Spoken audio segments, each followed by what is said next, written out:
이쪽 지금 내비게이트 to 액션부터 설정을 해야 되겠네요. 이쪽 아니면 테스트를 할 곳을 바로 지정을 해서 진행을 해도 되고요. 자, 저는 홈페이지 그대로 두고 내비게이션 액션을 연결해 주겠습니다. 자, What's New 10월 텍스트에 내비게이트 to 액션에서 What New Page로 해주고 트랜지션 타입은 자연스럽게 이동되도록 인스턴트 주겠습니다. allow back은 그대로 주시면 되죠. 자, 이 상태에서 다시 새로 고치시.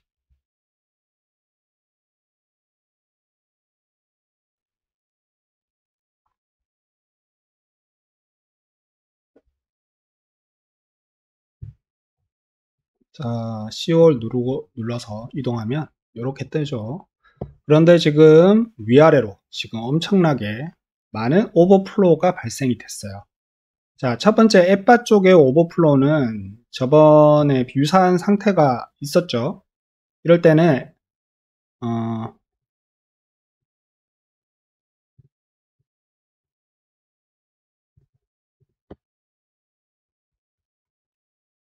오버플로우가 발생되는 이유가 두 가지가 있습니다.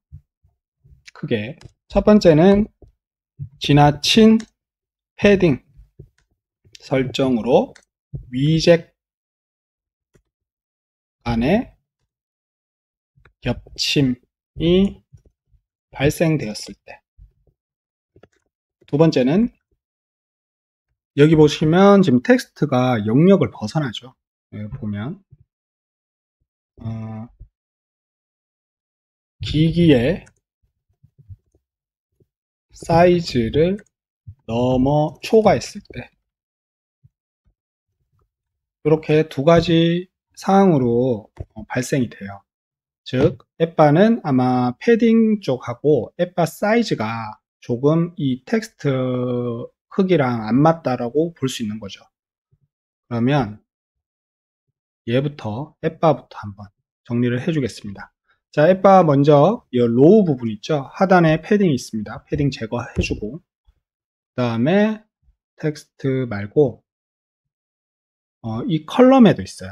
컬럼에도 밑에 하부를 좀 줄여줄게요. 4, 이 정도 해주고, 앱바 부분 오버플로우 조치가 되었는지 확인을 해보겠습니다. C all 아직 겹쳐져 있네요. 자, 이럴 땐 자, 앱바의 높이 값을 조금 키워주고, 제 생각에는 이 텍스트가 크다는 거예요. 지금 텍스트가 조금 커서 발생한 상황이라고 보고요. 그 다음에 이 컬럼에 4를 줬는데 얘를 빼줄게요. 빼주고 텍스트 사이즈도 지금 32인데 28로 조금 줄여주겠습니다.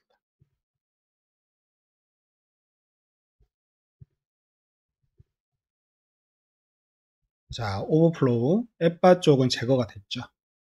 그 다음에 데이터도 10개 지금 더미 데이터 만들어서 연결을 했고, 지금 이미지가 안 나오는 이유는 테스트 모드에서는 이미지를 변수로 연결을 하게 되면 이미지로 불러오지를 못해요. 테스트 모드는. 런 모드에서는 이제 확인을 할 수가 있으니까 잠시 후 이쪽 페이지 작업이 끝나고 런 모드에서 한번 이미지까지 나오도록 테스트를 해보면 될 것 같고, 여기 오버플로우가 발생됐죠. 자, 텍스트가 이렇게 길어진 데이터일 경우에는 당연히 영역을 침범을 합니다. 이렇게. 자, 이렇게 침범을 하죠.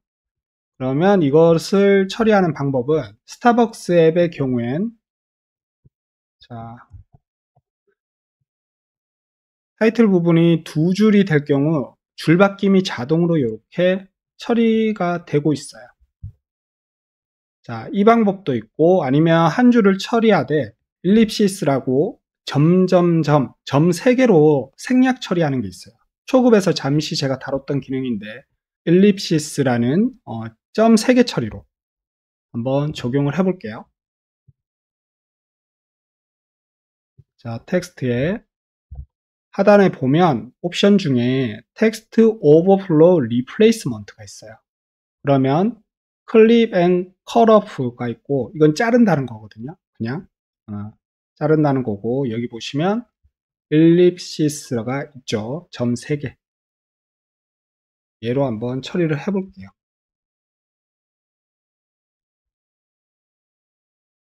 그리고 여기 맥스 라인을 1로 주셔야 돼요. 한 줄만. 그래야지 얘가 한 줄에서 초과를 된 부분은 점 3개로 처리를 해줄 겁니다.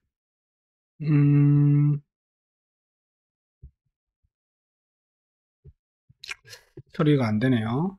자, 왜 안 되는지 이유는 모르겠지만, 우선 이 방법 말고, 그러면, 한 번 더 새로 고침을 해볼게요. 그래도 안 되면 다른 방법으로 스타벅스 앱처럼 해줄게요. 안 될 경우엔. 자, 처리가 안 되네요. 오버플로우. 그러면 다시 텍스트 가서, 일리시스 그냥 클릭 컬업으로 바꿔주고, 맥스 라인에 2줄로 해줄게요. 자, 2줄로 해준 상태에서, 여기 이 텍스트 있죠? 랩 위젯을 사용을 해줄 겁니다. 자, 랩 위젯을 사용해 주는데 랩 위젯을 먼저 사용하지 않고 컨테이너를 먼저 줘야 돼요. 그래서 이 컨테이너에 너비 값을 확정을 해줘야 돼요. 그래야만 랩 위젯이 컨테이너의 너비 값을 초과한 것을 줄바꿈을 자동으로 시켜줍니다. 그러면 여기 너비에 퍼센테이지로 바꿔주고 여기 한번 설정을 해보겠습니다. 50, 50 되면 줄바뀜이 일어나도록 한번 해볼게요.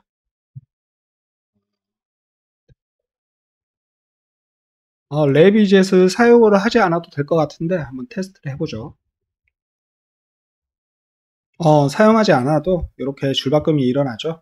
자, 이런 식으로 처리를 하면 되고요.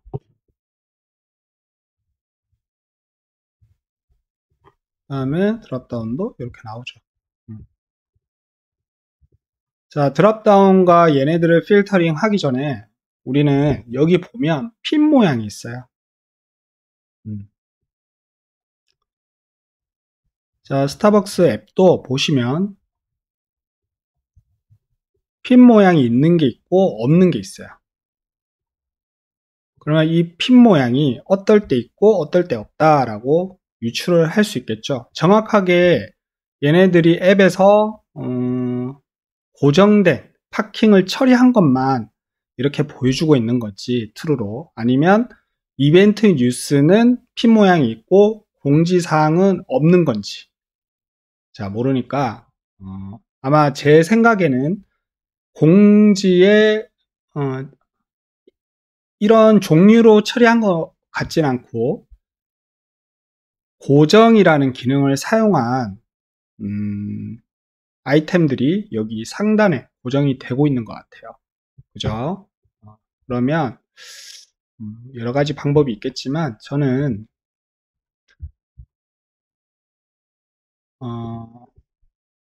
고정이라는 거 데이터에 true로 있을 때 얘가 보이고 false일 때는 얘가 보이지 않는 걸로 처리를 해볼게요. 자, 그러면 우리가 데이터 타입 what's new items에 하나 더 추가를 해야 됩니다. pin, is pin, pinned 이렇게 해주면 고정되었니? 라는 거죠. 불리언 값 추가를 해줄게요. 자, 그리고 하나 더 추가를 해주겠습니다. 나중에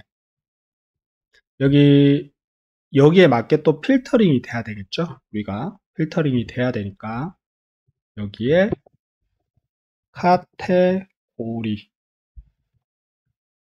이렇게 해서 스트링으로 추가를 또 해줄게요. 자, 됐고요. 그 다음에 다시 앱 스테이트 가서 디폴트 값을 더미 데이터를 만들어 줘야 되겠죠. 이 부분. 자, 핀이 있는 거랑 없는 거랑 랜덤으로 제가 넣어 주겠습니다. 얘는 그리고 카테고리에 이벤트 앤 뉴스 또는 공지사항 두 개밖에 없죠. 전체는 이 둘을 합한 거고요. 이벤트 앤 뉴스하고 공지사항.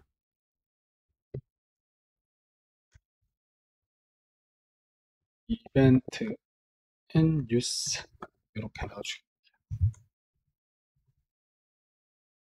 그리고 두 번째는 얘는 false로 그대로 두고 이벤트 앤 뉴스 넣어주고, 랜덤으로 몇 개 이벤트 앤 뉴스 핀드, 그 다음에 공지사항도 몇 개 넣어줘야 되겠죠.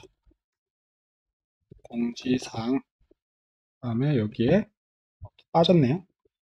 스타벅스 안내, 중요 안내 공지 이렇게 해주고, 얘도 체크 몇 개 해주고요. 카테고리는 다 넣어주는 게 맞겠죠.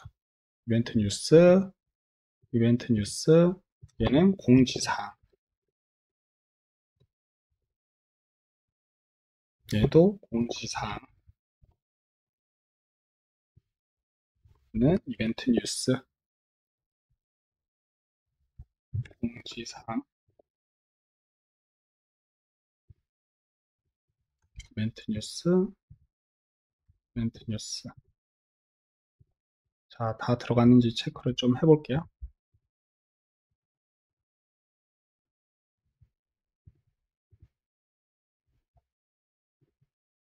자, 됐죠? 자, 다시 한 번 더 체크를 해볼게요. 또 저장이 안 될 수가 있죠. 저장이 된 것 같습니다. 자, 그러면 얘 아이콘 있죠? 가시성 처리를 해야 되겠죠. 활성화해주고, 자, 여기에 만약 is pinned가 true일 때만 얘가 보이면 되겠죠. 그러면 싱글 컨디션 들어가서 값이 여기 들어가지 마시고요. 얘가 어차피 불러오고 있기 때문에 다이나믹 칠드런 들어가셔서 structure field, 그 다음에 is pinned 얘로 지정을 해주시고, equal to 뭐랑 같을 때 true일 때, 그죠? 그러면 얘가 표시가 될 겁니다. true인 것만. 자, 여기까지 해서 체크를 한번 해보겠습니다.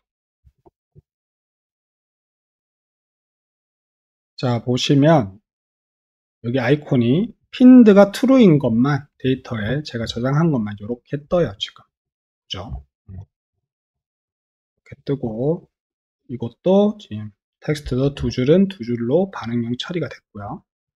헬로 제가 이것도 저장이 안 됐네요. 수정된 게. 이건 상관이 없으니까 넘어가고요.